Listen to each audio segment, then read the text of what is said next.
So over the past couple weeks, I've been thinking about the worship assembly, and it's just empty right now. And on Sundays when we have our worship that we stream, it's just empty. It's just the strangest thing ever. I know it is for everyone, but it's just the strangest thing ever right now. And so I've just been thinking about that dynamic and how hard it is to have a worship in here with no people, and how blessed we are, of course, to have technology to be able to do this online, and that is great, but it's just not the same as being together. So I've really been thinking about worship a lot here lately. And there's a guy named Matt Redman. You may recognize that name. He's a songwriter, and he's a worship leader and worship minister over in Britain. The name of his church is Soul Survivor that he works with. And he's written a lot of songs. You would know a bunch of them. Blessed Be Your Name, 10,000 Reasons, one that we have sung here so many times. But he's got this one song called The Heart of Worship. He wrote that a little over 20 years ago. And when he was writing The Heart of Worship, he wrote it for a very specific purpose, because his congregation that he worked with, he and the preacher kept thinking, our worship, especially our praise, has just become so apathetic and dull and lifeless. And so they finally got to the point where they just went, let's just cut out all music altogether for a Sunday or two or three or four until we really can see what we've been missing. And then we can come back and we can worship together. And maybe it'll mean something. Maybe this apathy that we have just lulled ourselves into will go away. So they did that.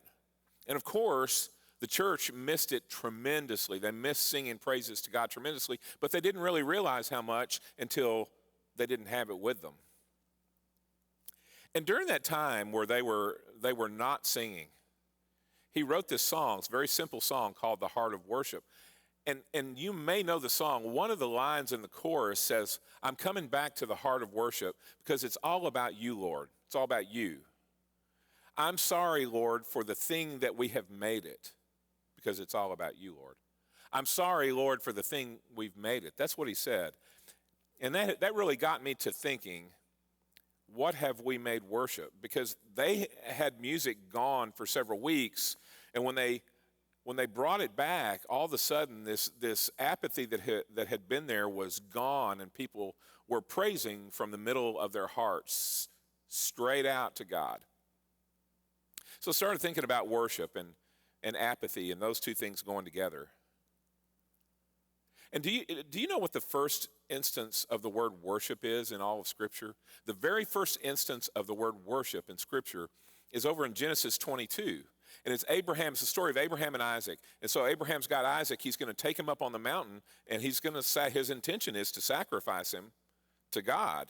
That's what God asked him to do. And he still can't get his head wrapped around this, but he's being obedient. And so he and his servants come up to the base of the mountain, and they're about to go, he and Isaac are about to go up the mountain to sacrifice Isaac. And the very first time the word worship is mentioned in Scripture is then. Abraham says to his servants, you stay here while we go worship. And I wonder, did his servants even know what that word meant? I mean, that was the first time in Scripture. Maybe that word had been used before in the language, but that was the first time in Scripture. Do they even know what that meant? And it made me wonder, do we even really know what worship means? I mean, we're missing it tremendously now. We're missing being together. Is there a chance that we've lost some of what worship means? Because the very first worship mentioned in Scripture was Abraham and Isaac. And there were only two human beings there in God. It wasn't a big corporate assembly, and there was sacrifice involved. Abraham had every intention of sacrificing his son. In the very first worship, part of worship was sacrifice. And yet, in our Western culture, I'm just thinking through this, we have gotten to a point where is our worship, is it apathetic any? Have we lost a sense of sacrifice? Have we lost who our worship's to? You know, part of that lyric says, I'm sorry, Lord, for the thing that we've made it. Well, what have we made worship? And so I really started thinking, really trying to dive down into that. What is it that we have made worship?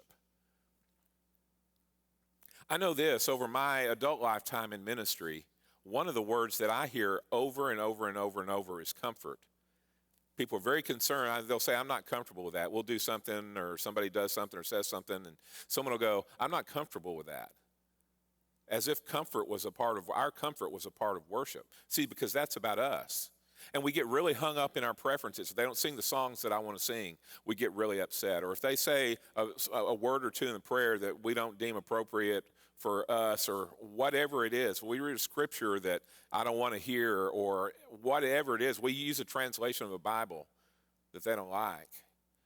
We'll come up with our preferences. We'll go, yeah, it was okay. And then we walk out and we grade worship as though we went to a play.